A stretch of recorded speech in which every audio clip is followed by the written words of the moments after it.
ఈ లోకంలోనికి మానవుడిగా వచ్చాడు. యేసు అనగా నిన్ను నన్ను రక్షించడానికి వచ్చే రక్షకుడు.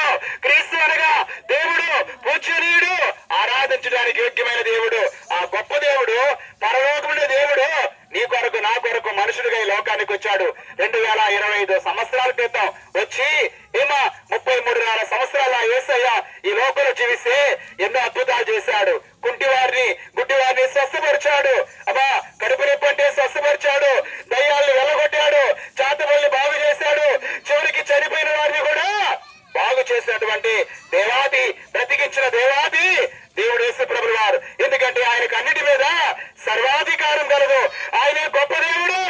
ఆ దేవుడు అన్ని అద్భుతాలు చేసి చివరికి మనందరి యొక్క పాపానికి విమోచన నిమిత్తమై కలువరి శిలువ ఉంది. ఒక నిలువు కొయ్య, అడ్డుకొయ్య, ఆ శిలువలో రక్తం గార్చి ప్రాణం పెట్టాడు.